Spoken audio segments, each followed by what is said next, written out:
অনেক বড় একটা টেলিভিশন ফিট করা। এরকম কি চার দোকানে আমাদের দেশে টেলিভিশন ফিট করা আছে না নাই? আচ্ছা, এখন আপনি জিজ্ঞাসা করলেন, ভাই আপনি হুজুরদেরকে নিয়ে দোয়া করাইলেন, আল্লাহর উপর ভরসা করলেন, আল্লাহর কাছে সাহায্য চাইলেন, তাহলে আপনি যে এখন কি করলেন? এই টেলিভিশন টানাইলেন। কয় হুজুর এইটা যদি না হয় তাহলে কাস্টমার আইতো না। তাহলে 32 বার আল্লাহর উপর ভরসা, আল্লাহর ইবাদত করেন, আল্লাহর কাছে সাহায্য চান, দোকানে গিয়ে আপনার সাহায্য টিভির কাছে হয়ে গেছে। মুসলমান বলেন কথা ঠিক না বেঠিক? আর একটু জোরে বলেন ঠিক কিনা? তাহলে এই যদি হয় আমাদের অবস্থা, তাহলে আমাদের সফলতা আসবে কেমনে? অথচ আল্লাহ নবীর সাহাবী সাহাল ইবনে আব্দুল্লাহ রাদিয়াল্লাহু তাআলা আনহু বলেন, সফলতা অর্জনের 3টা মাধ্যম।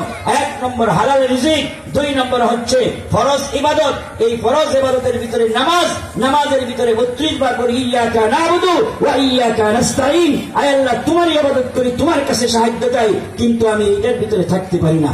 কথা বলেন ঠিক কিনা? এখন নামাজ পড়লে কি হবে? সূরাতুল কুরাইশ খুলে দেখেন। লিলাফি কুরাইশের সূরা আমরা জানি না ভাই? লিলাফি কুরাইশের সূরা সবাই জানেন তো? এই লিলাফি কুরাইশের ভিতরে আছে ফালিয়াবুদু রাব্ব হাযাল বাইত। বাইত মানে আল্লাহর ঘরের ইবাদত যারা করবে, আল্লাহ রাব্বুল আলামিন তাকে দুনিয়াতে 2টা পুরস্কার দান করবেন। জোরে বলেন সুবহানাল্লাহ। এই সূরাটা কিন্তু আমরা পড়ি, কিন্তু অর্থের দিকে খেয়াল করি না। ফালিয়াবুদু রাব্ব হাযাল বাইত আল্লাযী আত'আমাহুম মিন জু, আল্লাহ তাআলা তোমাকে দারিদ্র্যমুক্ত ক্ষুধামুক্ত জীবন দান করবেন। সুবহানাল্লাহ বলেন। তাহলে এখন আমাকে যদি নামাজ পড়লে আল্লাহ রাব্বুল আলামিন আমাকে ক্ষুধামুক্ত জীবন দান করেন, তাহলে এই নামাজ পড়ার দরকার আছে না নাই? আর একটু জোরে বলেন আছে না নাই? মুয়াজ্জিন বলে হাইয়া আলাস সালাহ, অর্থ কি? নামাজের দিকে আসো। এই আযানের জবাব 2 ভাবে দিতে হয়। কয়ভাবে দিতে হয়? একভাবে মুয়াজ্জিন যা বলে আমরাও তা বলি, সুবহানাল্লাহ বলেন। আরেকটা জবাব আসছে, মুহাদ্দিসিন ইকরাম বলেন, যখনই মুয়াজ্জিন আযান দিবে তখন আমার নামাজের প্রস্তুতি নিতে হবে। সুবহানাল্লাহ জোরে বলেন। যোহরের আযান দিছে, আমার আযানের প্রস্তুতি নিতে হবে, আমার শরীরকে পাক পবিত্র করে নামাজের দিকে যেতে হবে। এই জন্য আযানের জবাব 2 ভাবে দেওয়া হয়। একটা হলো আযানের সরাসরি বাক্যগুলো বলে দেওয়া, আর একটা নামাজের জবাব। এখন মুয়াজ্জিন বলছে হাইয়া আলাস সালাহ, নামাজের দিকে আসো। আপনি মুয়াজ্জিনকে বললেন, ও মুয়াজ্জিন তুমি এত চিল্লাও কেন? নামাজের দিকে আসলে কি হবে? মুয়াজ্জিন পরে বলে হাইয়া আলাল ফালাহ, নামাজের দিকে আসলে তোমার কল্যাণ হবে। বলেন সুবহানাল্লাহ। আর একটু জোরে বলেন না সুবহানাল্লাহ। এখন মুয়াজ্জিন বলতেছে নামাজের দিকে আসো, কল্যাণ হবে। আর আপনি সূরাতুল কুরাইশের ভিতরে আমরা পড়ছি, আল্লাহ বলছেন তুমি যখন ইবাদত করবা তখন আল্লাহ তোমার দারিদ্র্যমুক্ত জীবন, তোমার ক্ষুধা, তোমার অভাব দূর করে দিবেন কে? আরো জোরে বলেন কে? ওয়া আমানাহুম মিন খাউফ, আল্লাহ রাব্বুল আলামিন তোমাকে নির্ভয়ের জীবন দান করবেন। আর একটু জোরে বলেন না সুবহানাল্লাহ। তাহলে বোঝা গেল এই নামাজের মাধ্যমে সফলতা দিবেন কে? আল্লাহ। সাহাল ইবনে আব্দুল্লাহ রাদিয়াল্লাহু তাআলা আনহু বলেন যে সফলতার 3টা 2 নম্বর হচ্ছে ফরজ ইবাদত। ফরজ ইবাদতের ভিতরে আমরা সিলেক্ট করেছি নামাজ। এই নামাজ আমাদের আদায় করতে হবে। এখন এই নামাজ পড়লে আমার কি প্রয়োজন? জবাব দেন, নামাজ পড়লে কি প্রয়োজন? নামাজ পড়তে হলে আমার পবিত্রতার প্রয়োজন। পবিত্রতা কি?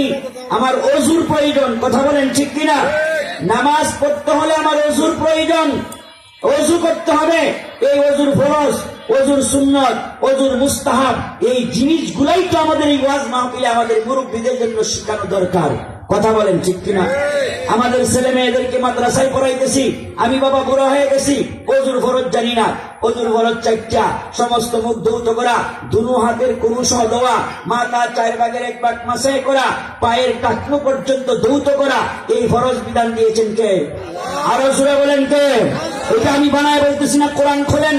আল্লাহ বলছেন ইয়া আইয়ুহাল্লাযীনা আমানু, হে ঈমানদারেরা, ইযা কুনতুম ইলাস সালাহ, তো যখন তুমি নামাজের মধ্যে দাঁড়াইবা, ফাগসিলু উজুহাকুম, তুমি তোমার চেহারা ধৌত করো।